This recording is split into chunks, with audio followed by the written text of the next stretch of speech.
মানে আমার ছেলে গুম হয়ে যায় 18 তারিখে, এপ্রিলের 18 তারিখে, 20 তারিখ, এপ্রিলের 20 তারিখে আমার ছেলের লাশ পাওয়া যায় আমার বাসার পিছনে গলির মধ্যে পাওয়া যায়। তখন আমি বিদেশে থাকা অবস্থা আমি যখন লাশ পাওয়া যায় তার পরবর্তীতে আমি আসি। এর মধ্যে ওই তদন্ত অফিসার এবং ঠাকুরগাঁইটা তদন্ত অফিসার এবং পুলিশ ওসি দুইজনে ওই আমার ছেলের যে শরীরের সে আলামত, এই আলামত সহ পাশের 2 বাসা পরে আলামত সহ ওসি ওদের 3 জনকে অ্যারেস্ট করে। সাজ্জাদ, মাহিম এবং মানিক 3 জনকে অ্যারেস্ট করে। অ্যারেস্ট করার হ্যাঁ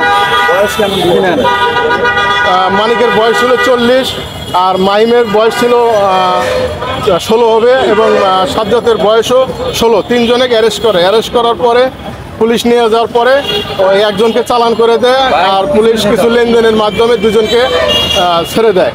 কিন্তু 3 জনই ওই জড়িত ছিল আর কি, আলামত সহ জড়িত ছিল।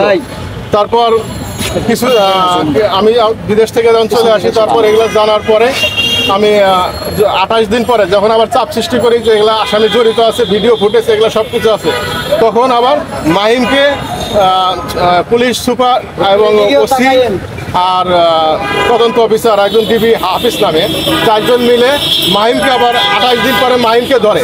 প্রথমে যাকে ছাড়ে আবার মাহিমকে 28 দিন পরে মাহিমকে ধরে বলতেছে ও একাই খুন করছে, কিন্তু পুরো তথ্য সব গোপন করছে। যেগুলা ভিডিও ফুটেজ বা যেগুলো আছে এগুলো সব পুলিশ সুপার, তদন্ত অফিসার এবং ওসি এবং ডিবি হাফিজ 4 জন গোপন করছে তথ্যগুলা। গোপন করে অন্য আসামিদের বাঁচানোর জন্য চেষ্টা করতেছে সাজ্জাদকে। এবং যে লোক এসিড মারছে আমার ছেলেকে, যে চোখ উঠাই দিছে বা হাত ভেঙে দিছে, তাকেও দিচ্ছে গোপনে জামিন দিছে। একবার দিছে যে আলামত সহ ধরছে, পরবর্তী ওসি আবার এটা দিছে যে না উনি কোনো জড়িত নাই, কিন্তু উনি সব ভিডিও ফুটেজ সব আমার কাছে আছে। কিন্তু এগুলা সব কিছু টাকার বিনিময়ে হচ্ছে। ঠাকুরগাঁ পুলিশ সুপার হচ্ছে উত্তম প্রসাদ পাঠক এবং ওসি হচ্ছে ফিরোজ আহমেদ আর তদন্ত অফিসার জিয়া এবং ডিবি হাফিজ। কতদিন আগের ঘটনা? এটা এপ্রিলের 18 তারিখে গুম হয়, 20 তারিখে পাওয়া যায়। আপনি বিদেশ থেকে বাংলাদেশে আসছেন? আমি 21 তারিখে আসছি, একদিন পরে আসছি।